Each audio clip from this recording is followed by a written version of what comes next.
যন্তর মন্তরের আন্দোলনের আড়ালে কি আরও বড় কোনো আন্তর্জাতিক যোগসূত্র?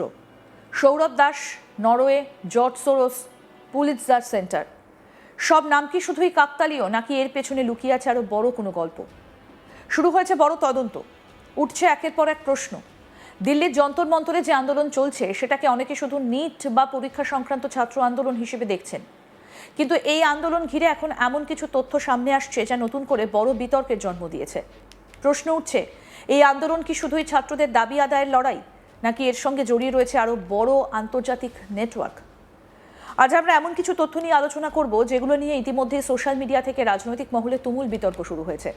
তবে শুরুতেই একটা বিষয় পরিষ্কার করে রাখা জরুরি, এই প্রতিবেদনে যে সমস্ত অভিযোগ বা দাবি নিয়ে আলোচনা করা হচ্ছে সেগুলোর অনেকগুলোই সংশ্লিষ্ট পক্ষের অভিযোগ বা প্রকাশ্যে থাকা তথ্যের ভিত্তিতে উপস্থাপন করা হচ্ছে। এই দাবিগুলো স্বাধীনভাবে প্রমাণিত নয়। অন্যদিকে যাদের বিরুদ্ধে অভিযোগ উঠেছে তাদের বক্তব্যও এই প্রতিবেদনে তুলে ধরা হবে। চলুন শুরু করা যাক। এই গোটা বিতর্কের কেন্দ্রে রয়েছেন সিজেপির মুখপাত্র সৌরভ দাস, আন্দোলনের অন্যতম পরিচিত মুখ তিনি। আন্দোলনের বিভিন্ন কর্মসূচি, সংবাদ মাধ্যমে বক্তব্য এবং সংগঠনের অবস্থান তুলে ধরার দায়িত্ব তিনি নিয়মিত পালন করেন। কিন্তু এখান থেকেই শুরু হচ্ছে বিতর্ক। প্রকাশ্যে থাকা তথ্য অনুযায়ী 2024 সালে সৌরভ দাস পুলিৎজার সেন্টারের একটা গ্র্যান্ট পেয়েছিলেন। পুলিৎজার সেন্টার একটা ওয়াশিংটন ভিত্তিক অলাভজনক সংস্থা, যারা বিশ্বের বিভিন্ন প্রান্তের সাংবাদিকদের বিভিন্ন প্রকল্পে আর্থিক সহায়তা দিয়ে থাকে। এরপরে সোশ্যাল মিডিয়ায় প্রশ্ন উঠতে শুরু করে, এই সংস্থার অর্থ কোথা থেকে আসে? সমালোচকদের দাবি, পুলিৎজার সেন্টারের বড় দাতাদের তালিকায় রয়েছে নরওয়ের সরকারি উন্নয়ন সংস্থা নোরাড এবং জর্জ সোরসের প্রতিষ্ঠিত ওপেন সোসাইটি ফাউন্ডেশনস। এই তথ্য সামনে আসার পর থেকেই শুরু হয়েছে জল্পনা। কেউ কেউ দাবি করছেন আন্তর্জাতিক ফান্ডিংয়ের মাধ্যমে বিভিন্ন দেশের নির্দিষ্ট ধরনের ন্যারেটিভ তৈরির চেষ্টা হয়। আবার অন্য একটা পক্ষ বলছে আন্তর্জাতিক সাংবাদিকতা এবং গবেষণার জন্য অনুদান পাওয়া কোনো অস্বাভাবিক বিষয় নয়। কিন্তু বিতর্ক এখানেই শেষ নয়। আরও একটা বিষয় সামনে এসেছে। অভিযোগ উঠছে সৌরভ দাস গত বছর নরওয়েতে অনুষ্ঠিত ওয়ার্ল্ড এক্সপ্রেশন ফোরাম বা ওয়েক্স4 একটা অনুষ্ঠানে অংশ নিয়েছিলেন। এই অনুষ্ঠানের থিম ছিল ইয়ার অফ রেজিস্ট্যান্স।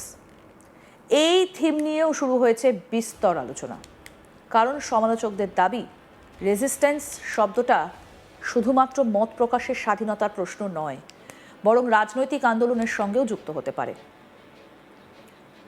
যদিও ওয়েক্স4 নিজেদের একটা আন্তর্জাতিক মত প্রকাশের স্বাধীনতা বিষয়ক প্ল্যাটফর্ম হিসেবেই পরিচয় দেয়। এবার আসি আরও একটা নামের দিকে। নরওয়ের সাংবাদিক হেলে লিং। হেলে লিং আন্তর্জাতিক সংবাদ মাধ্যমে আলোচনায় আসেন যখন তিনি প্রধানমন্ত্রী নরেন্দ্র মোদীকে একটা প্রশ্ন করেছিলেন। সেই প্রশ্ন ঘিরেও সোশ্যাল মিডিয়ায় তীব্র বিতর্ক শুরু হয়েছিল। সমালোচকদের অভিযোগ ছিল, ওই প্রশ্নের মাধ্যমে ভারতের সংবাদ মাধ্যমের স্বাধীনতা নিয়ে একটা নির্দিষ্ট ন্যারেটিভ তৈরি করার চেষ্টা করা হয়েছিল।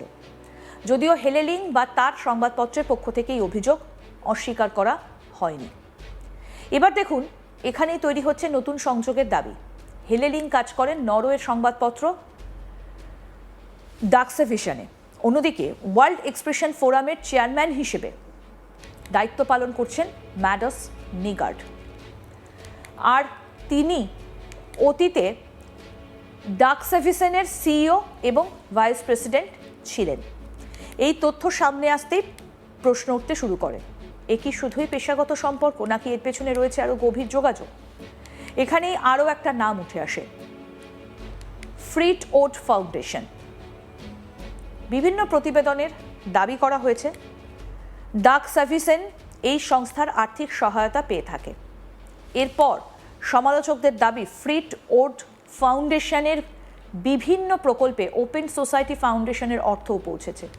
এই দাবির ভিত্তিতেই অনেকেই একটা বড় আন্তর্জাতিক অর্থায়নের নেটওয়ার্কের অভিযোগ তুলছেন।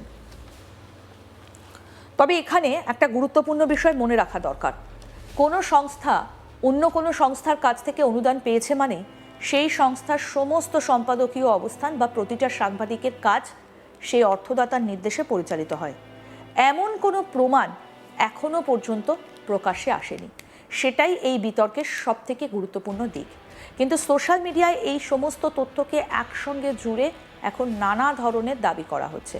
কেউ বলছেন এটা একটা আন্তর্জাতিক ইকোসিস্টেম, কেউ বলছেন বিদেশি ফান্ডিংয়ের মাধ্যমে ভারতের বিরুদ্ধে একটা ন্যারেটিভ তৈরি করা হচ্ছে, আবার অন্য একটা পক্ষ বলছে এগুলো শুধুই অনুমান এবং রাজনৈতিক ব্যাখ্যা।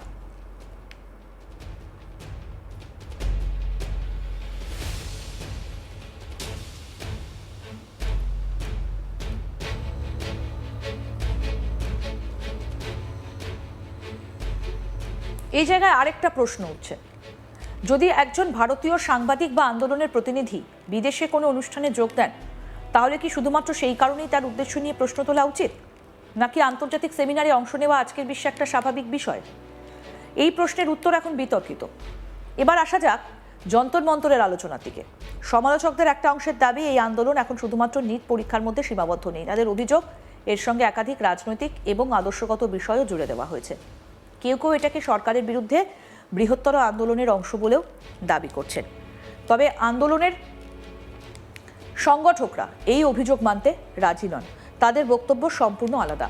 এই বিতর্কের মধ্যে আজ তাক বাংলাকে দেওয়া একান্ত সাক্ষাৎকারে সিজেপির মুখপাত্র সৌরভ দাস সমস্ত অভিযোগ উড়িয়ে দিয়েছেন। কি বলেছেন শুনবো।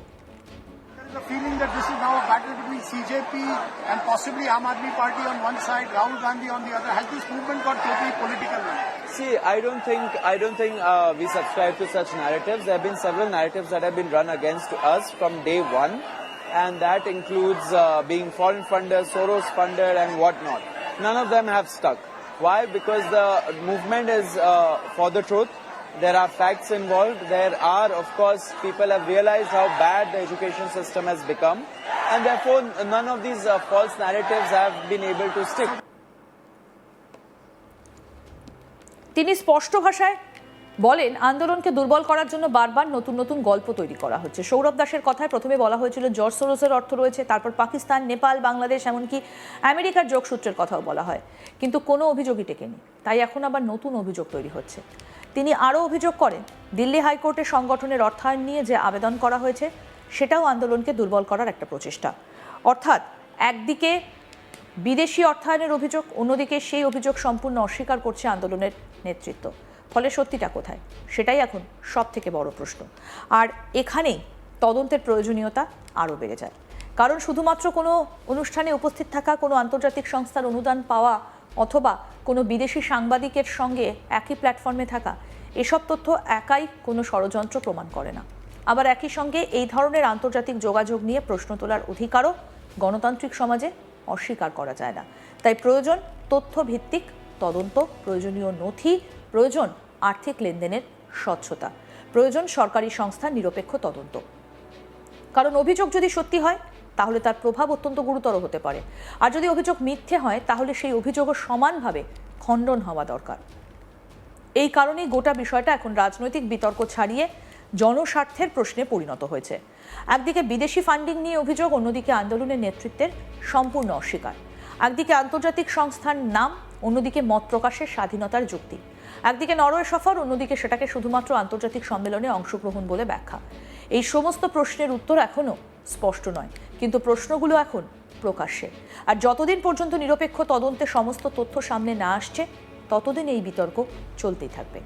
সবশেষে আবারও বলে রাখা জরুরি, এই প্রতিবেদনে আলোচিত বিদেশি অর্থায়ন, আন্তর্জাতিক নেটওয়ার্ক বা ভারত বিরোধী উদ্দেশ্য সংক্রান্ত অভিযোগগুলো সংশ্লিষ্ট সমালোচকদের দাবি। এই অভিযোগগুলোর পক্ষে কোনো চূড়ান্ত সরকারি বা বিচারিক সিদ্ধান্ত এখনও প্রকাশ্যে আসেনি। আরও আপডেট পেতে দেখতে থাকুন আজ তাক বাংলা, সাবস্ক্রাইব করুন।